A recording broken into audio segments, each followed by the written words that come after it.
गौ माता राष्ट्रीय माता, हमारी मांग गौ माता राष्ट्रीय माता, हमारी मांग गौ माता राष्ट्रीय माता, गौ हत्या बंद करो, बंद करो, गौ हत्या बंद करो, बंद करो, गौ हत्या बंद करो, बंद करो, गौ तस्करी बंद करो, बंद करो, गौ माता पे कानून सख्त करो, सख्त करो, सख्त करो, पूरे भारत में गौ हत्या बंद हो। बंद हो, बंद हो।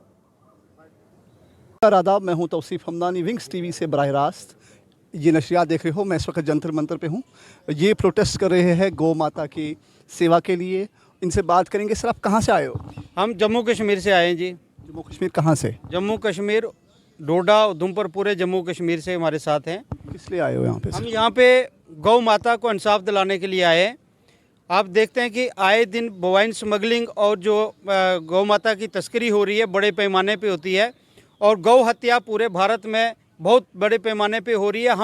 हमारी जो मांग है, गौ माता को राष्ट्रीय माता का दर्जा मिले और भारत में गौ माता पे एक सख्त कानून बने और गौ तस्करी और गौ हत्या पूरे भारत में प्रतिबंध होनी चाहिए।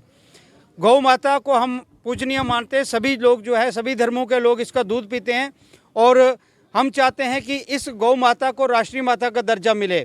बहुत हो गया, कुछ सरकारें जो है गौ माता के नाम पे सत्ता पे आई थी, गौ माता के नाम पे वोट बटोर के सत्ता पे आई थी, लेकिन उसके बाद इन्होंने गौ माता की एक भी बयान आज तक नहीं, 9 साल में एक भी बयान इनका नहीं आया हुआ है। नाम लेने से डरते हो? नहीं, नाम क्यों लेंगे ये सबको पता। 9 साल पहले कौन सी सरकार आई थी वो तो सबको पता। नाम लेने से क्यों डरेंगे हम?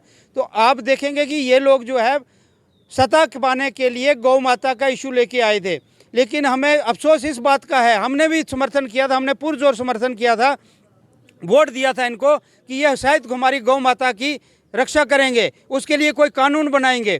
लेकिन हम देख रहे हैं कि कुछ टाइम से, इन्हीं दिनों में, जब इस पे कोई भी कानून नहीं बना, कोई भी उनका बयान नहीं आया, तो आप देखेंगे कि इस वक्त गौ तस्करी जो है बड़े पैमाने पे पूरे भारत में हो रही है। और ये हमारा जो समाज है, हमारा जो यहाँ पे भाईचारे को ठेस पहुँचती है। आप देखते हैं कि आए दिन पुलिस प्रशासन इतनी मेहनत करके, हमारे जो संगठन है वो इतनी मेहनत करके गाय पकड़ते हैं, लेकिन कानून व्यवस्था ठीक न होने की वजह से वो गाय दूसरे दिन ही रिलीज़ हो जाती हैं। इसलिए हम यहाँ पे प्रोटेस्ट पे बैठे हैं। ये हमारी एक चेतावनी मान ले। ये अगर ऐसा ही हुआ, हमारी बातों पे गौर नहीं किया गया, ये जो हमारी डिमांड है ये पूरी नहीं की गई, तो एक उग्र प्रदर्शन के रूप में अगली बार हम फिर से जंतर मंतर पे आएंगे और एक उग्र प्रदर्शन करेंगे। आज हम शांतिपूर्वक तरीके से प्रोटेस्ट कर रहे हैं और यह विज्ञापन देंगे हम सरकार को कि हमारी जो मांग मानी जाए। हमारी जनमन मांग है, अगर एक हाथी को, किसी जानवर को, परिंदे को ये कोई दर्जा दे सकते हैं। हमारे जम्मू कश्मीर के अंदर एक जंगली मुर्गा था, उसको स्टेट बर्ड का दर्जा दे दिया। तो गौ माता, जिसको पूरा भारत भर विश्व जो इसको माता मानता है, अब उसको गौ माता का दर्जा क्यों नहीं दिया जा रहा है? उस पर कोई कड़ा कानून क्यों नहीं बन रहा है? जम्मू कश्मीर में एलजी इंतजामिया है, क्या आप एलजी इंतजामिया के पास गए थे कोई प्रपोजल लेकर? हम सबको प्रपोजल दिए हैं, हमने सबके पास गए, लेकिन कुछ नहीं, इनके कान पे जूं तक नहीं रेंगती है। और अब हम जो गृह मंत्री को आज विज्ञापन दे रहे हैं, अगर इस पे भी कुछ नहीं हुआ तो पूरे भारत में पूरा हिंदू समाज जो मरा है, हमारे जो गौ रक्षक हैं, सारे सड़कों पे उतरेंगे और उसके बाद जो अंजाम होगा उसकी सरकार जिम्मेदार होगी। जो 5 अगस्त 2019 के बाद जो पहला, उसके सब पहले सूरत हाल क्या था और उसके बाद की सूरत हाल क्या हुआ? क्या लग रहा है, कोई चेंज हुई है वहाँ पे? देखो, हम जम्मू कश्मीर की अगर बात करेंगे तो जम्मू कश्मीर में हालात और ख़राब हुए हैं। जैसे गौ तस्करी की बात करें तो पहले आरपीसी लगता था और 370 टूटने के बाद अब अभी गाय पकड़ी जाएंगी, एफआईआर कटेगी, 188 धारा रजिस्टर करेंगे और उसके बाद आधे घंटे के बाद जमानत हो जाएगी। तो हम इसका पूरा विरोध करते हैं कि धाराएं चेंज करिए, सख्त कानून बनाइए, अन्यथा जो पूरा भारत का हिंदू समाज, पूरे भारत का जो हमारा एकता है, समाज है पूरा, वो सारा इकट्ठा होकर सड़कों पे उतरेगा। सरकार को जवाब देना मुश्किल हो जाएगा। जो इस वक्त की सूरत हाल है, अगर आप इस वक्त देखेंगे, मानेसर का केस आ गया या बहुत सारे यूपी के बहुत सारे मामलात है, अगर उन पे आपकी क्या राय है? जो मानेसर में एक हादसा हुआ, गो तस्करी के मामले, 2 बंदों को जिंदा जलाया गया शक के बुनियाद पर, उन पे क्या, उस पर आपकी राय क्या है? देखो जी, मैं आपको बता दूं कि ये सारी जो है सरकार की लापरवाही है, सरकार की कमियां हैं जिनकी वजह से ये सारे वारदात होते हैं। मैंने पहले बताया कि इससे हमारा भाईचारा भी, जो हिंदू मुस्लिम भाईचारा है, वो भी ख़राब हो रहा है।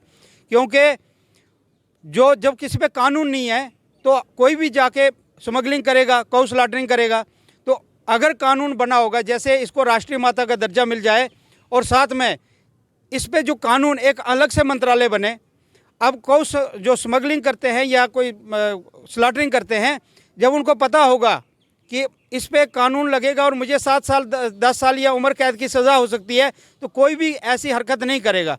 तो उससे भाईचारा भी बना रहेगा और देश में शांति भी बनी रहेगी। आप कितनी बार एलजी इंतज़ामिया के पास गए जम्मू कश्मीर में? देखो जी, हम एलजी इंतज़ामिया के पास हर महीने जाते रहते हैं और ऐसा नहीं है कि एलजी इंतज़ामिया को पता नहीं लग रहा है।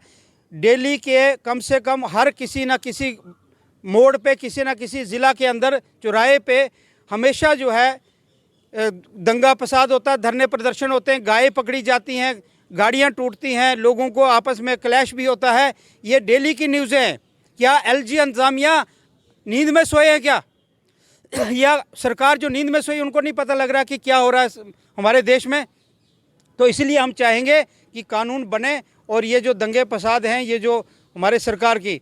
अब एक चीज़ मैं और बताना चाहता हूँ कि इतना पैसा अभी पीछे एक निकाला था, खड्डे 4-4 फुट के खड्डे बनवा रहे थे पंचायत राज पे, नरेगा के तहत।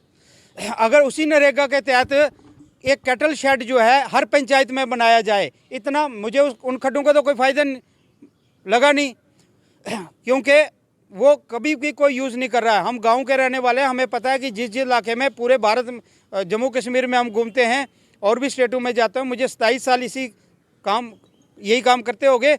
तो आप देखेंगे कि उन खड्डों की जगह पे अगर एक और लागू कर दें कि हर गांव के अंदर कैटल शेड बनाया जाए, तो जो बूढ़ी गायें हैं जो व्यापारियों को बेची जाती है या खुली छोड़ दी जाती है, अगर उनको पकड़ के उस कैटल शेड में रखा जाए, एक एम्प्लॉय रखा जाए पंचायत लेवल पे, और वहाँ पे रोज़गार के साधन बन जाएंगे। एक तो रोज़गार का साधन बनेगा, क्योंकि आप देखते हैं इसके गोबर से खाद बनती है और भी कई चीज़ें बनती है। गोंतर जो है वो भी इसका बिक्री होता है। उसके अलावा अगर कोई गाय दूध देती है तो उसका भी एक रोज़गार का साधन बनेगा। तो ये सरकार को इस पर विमर्श करना चाहिए। हम इसीलिए एक विज्ञापन दे रहे हैं, एडवाइस दे रहे हैं सरकार को कि 16 तारीख से जम्मू कश्मीर के एक ज़िला डोडा से निकल के आई है और जगह जगह हर ज़िला के अंदर से होते हुए आज ये जंतर मंतर पे पहुंची है। अभी हम जो विज्ञापन सरकार को सौंपेंगे, वो विज्ञापन, उसमें हमने जो मांगे रखी हैं, देखो हमारी जेन्युइन मांगे हैं। पहली मांग है कि गौ माता को राष्ट्रीय माता का दर्जा मिलना चाहिए। दूसरा हमारा प्रपोजल है, इसमें जो हमने लिखा है कि भारत में गौ हत्या जो है पूर्ण रूप से प्रतिबंधित होनी चाहिए। और तीसरा हमारा है कि बोवाइन स्मगलिंग जो हो रही है, बोवाइन स्मगलिंग पे कड़ा कानून बने। अभी आप देखते हैं जम्मू कश्मीर के अंदर 50 या 100 रुपया, या किसी भी स्टेट में चले जाओगे 50-100 रुपये जुर्माना होके जो बोवाइन स्मगलर्स होते हैं उनको छोड़ दिया जाता है। कम से कम गाय की कीमत से डबल 2 गुना इस पे जो है फाइन लगना चाहिए। कैटल शेड हर पंचायत के अंदर बनना चाहिए ताकि वहाँ के पंचायत का रोज़गार भी बने और गौ माता की सुरक्षा भी हो। हमारी इतनी ही डिमांडें हैं। जंतर मंतर कितने दिन रहने के लिए आए हो? क्या ये एक दिन का प्रपोज? हम तो काफ़ी दिन के लिए आए थे यहाँ पे, लेकिन यहाँ आप बार देखेंगे कि उन्होंने धारा 144 लगाई हुई है। कल कुछ रिक्वेस्ट करने के बाद जो एसीपी साहब ने हमें परमिट किया कि एक दिन के लिए आप यहाँ पे बैठ सकते हैं, लेकिन हम एक दिन के लिए बैठेंगे। उसके बाद अभी हम यहाँ से निकल के पूरे भारत का ब्रह्मांड में जाएंगे और पूरे भारत की यात्रा करेंगे। और जैसे हम अभी कुछ लोगों को जुगाड़ के आ रहे हैं, हमारा कम से कम 50 से 100 लोगों को, हमारी जो काफ़िला था गाड़ियों का, वो पीछे सिंधु बॉर्डर पे रोक दिया गया है, क्योंकि उन्होंने बोला कि रैली की शक्ल में आप नहीं आ सकते हो। तो वहाँ से अगर अपनी गाड़ियाँ छोड़ के और दूसरी गाड़ियों में आने लगेंगे तो उनको समय लग जाएगा। हम उनका इंतज़ार करेंगे, एक एक करके निकल रहे हैं हमारे लोग।